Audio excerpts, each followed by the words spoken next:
ಅವರು ಕೂಡ ನಮ್ಮ ರಾಜ್ಯದಲ್ಲಿ ಒಂದು ಸುಳ್ಳನ್ನು ಬಿಡಿಸ್ಕೊಂಡು ಹೋಗ್ತಾ ಇದ್ದಾರಲ್ಲ, ಮತ್ತೆ ಅವ್ರಿಗೂ ಮುಜುಗರ ಆಗಬಾರ್ದು ಅನ್ನೋಂಥ ವಿಚಾರದಿಂದ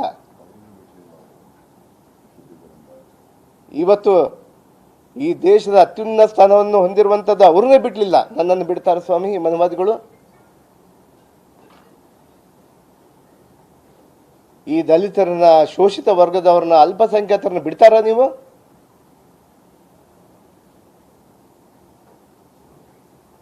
ಇವತ್ತು ನಾನು ಓಡಾಡ್ತೀನಿ, ಈ ರಾಜ್ಯದಲ್ಲಿ ನನಗಾಗಿರುವಂಥ ಅನ್ಯಾಯವನ್ನು ಎತ್ತಿ ಹಿಡಿತೀನಿ. ನಾನು ನನ್ನ ಪರಿಶಿಷ್ಟ ಪಂಗಡದ ಸಮಾಜದವರು 15 ಸ್ಥಾನಗಳಲ್ಲಿ ಕೂಡ ನಾನು ಓಡಾಡ್ತೀನಿ. ನನಗೆ ಮಾಡಿರುವಂಥ ಈ ಬಿಜೆಪಿ ದುಷ್ಟ ಶಕ್ತಿಗಳು, ಕೋಮುವಾದಿ ಪಕ್ಷದವರು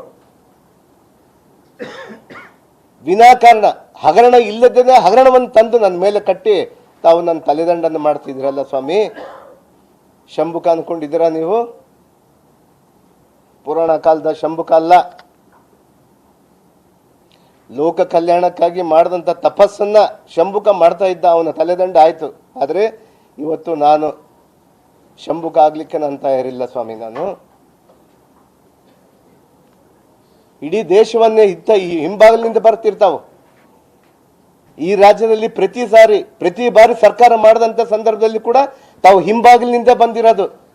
ಈ ರಾಜ್ಯ ಯಾವತ್ತೂ ಕೂಡ ನಿಮಗೆ ಸರ್ಕಾರ ಪೂರ್ಣ ಪ್ರಮಾಣದಲ್ಲಿ ಸರ್ಕಾರ ಕೊಡೋದಿಲ್ಲ. ನಮ್ಮ ರಾಜ್ಯ ಅಂತ ಬುದ್ಧಿವಂತರ ನಾಡಾಗಿದೆ ಇವತ್ತು. ಅಂತ ಒಂದು ಬುದ್ಧಿವಂತರ ನಾಡಲ್ಲಿ ಕೂಡ ಇರೋ ಪಕ್ಷದವ್ರನ್ನ, ಬೇರೆ ಮಕ್ಕಳನ್ನ ಕರ್ಕೊಂಡು ಹೋಗಿ ತಾವು ಸಂಸಾರವನ್ನು ನಡೆಸುವಂಥದ್ದು ತಾವು ಮಾಡ್ಕೊತಾ ಇದ್ದೀರಿ.